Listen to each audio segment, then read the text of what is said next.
BJP টাকা দিয়ে vote কেনে, অভিযোগ আমিনুলের। বিজেপি টাকা দিয়ে ভোট কেনে, শুধু ভোট নয়, নির্বাচন কমিশন সহ সিবিআই এবং বিভিন্ন তদন্তকারী সংস্থা টাকা দিয়ে কিনে ফেলেছে বিজেপি। টাকার জোরেই এখনও ক্ষমতায় টিকে রয়েছে। হাইলাকান্দিতে দলীয় এক সভা থেকে এমন মন্তব্য করেন প্রদেশ কংগ্রেস সাধারণ সম্পাদক Aminul Haque Laskar. Bureau report, Barak vision. কি বললেন? সবাই মন্তব্য করেছেন আপনি বিজেপি টাকা দিয়ে ভোট কেনার একটা কথা রয়েছে, কি বলবেন? বিজেপি দেখেন, এটা শুধু এটা আমার কথা নয়, সমস্ত ভারতবর্ষের মানুষের কথা যে বিজেপি টাকা দিয়ে ভোট কিনে। আর শুধু ভোট কিনে না, বিজেপি তো ইলেকশন কমিশনকেও কিনতে পেরেছে, বিজেপি তো সিবিআইকেও কিনতে পেরেছে, বিজেপি তো যতটা ন্যাশনাল ইনভেস্টিগেশন সংস্থা সবকে কিনতে পেরেছে। তাহলে বিজেপি মানুষের যে ভোটটা কিনতে পারবে না, এটা আপনি মনে করেন না। বিজেপি একমাত্র টাকার বলে এখনো আছে, কিন্তু আগামী 2026-এ দেখবেন টাকায় টুকায় কোনো কাজ আসবে না। আপনার বিজেপির পতন হবে, অ্যাবসলিউট মেজরিটি নিয়ে গৌরব গগৈ সরকার হবে। আজ রাহুল গান্ধী আসাম সফরে এসেছেন, গৌরব গগৈ সমাধিস্থলে, আপনি কি বলবেন?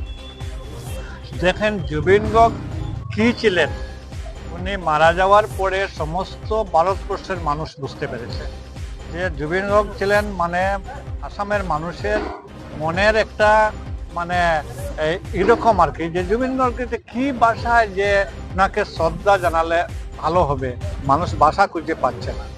আমাদের সর্বভারতীয় নেতা আজকে আসছেন, জুবিন গর্গের ঘরে যাবেন, ওনার মিসেসের লোকে কথা বলবেন, বাবার লোকে কথা বলবেন, ওনার সমাধিস্থলে যাবেন।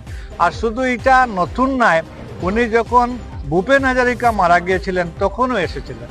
তখন তৎকালীন সরকারের মুখ্যমন্ত্রী তরুণ গগৈ ছিলেন, ওনাকে নিয়ে গিয়েছিলেন মানে ভূপেন হাজারিকার ঘরে। ভূপেন হাজারিকার ছেলে তেজ হাজারিকার সঙ্গে কথা বলেছিলেন। আজ তদরূপভাবে আজকে জুবিন গর্গ মারা যাওয়ার পরে যদিও আজকে বলা হয়েছে 29 দিন হয়েছে, 28 দিন হয়েছে, কিন্তু 28 দিন 29 দিন বড় কথা না, রেসপেক্টটা বড় কথা। সব কংগ্রেসে যেভাবে জুবিন গর্গকে রেসপেক্ট দিয়েছে, আর এইভাবে আর বিজেপির প্ররোচনায় জুবিন গর্গকে হত্যা করা হয়েছে, এটা তো সর্বভারতের সমস্ত আসামের মানুষ জানে এইটার পিছনে কে আছে, কার দ্বারা হয়েছে, কার লাভের জন্য জুবিনকে হত্যা করা হয়েছে। এটা নতুন কিছু নয়, এটা আমার কথা নয়, সমস্ত ভারতবর্ষের মানুষের কথা, আসামের মানুষের কথা। জন্য জুবিন গর্গ আমার জন্য রাহুল গান্ধী এসেছেন, এই আশাটা নতুন নয়, আগেও এসেছেন। মুখ্যমন্ত্রী বলছেন কংগ্রেস রাজনীতি করছে। কংগ্রেস কোথায় রাজনীতি করছে? রাজনীতি তো করছেন মানে হেমন্ত বিশ্ব শর্মা।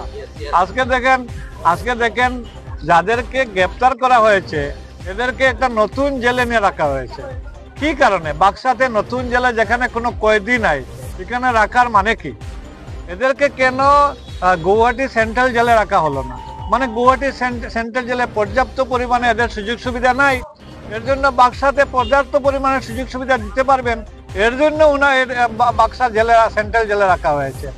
রাজনীতি তো করতেছেন বিজেপি, রাজনীতি করতেছেন হেমন্ত বিশ্ব শর্মা, আর কংগ্রেস জুবিন গর্গকে শ্রদ্ধা জানাচ্ছে, আর কিছুই নাই। রাজনীতি করা তো কিছু কথাই হয় না।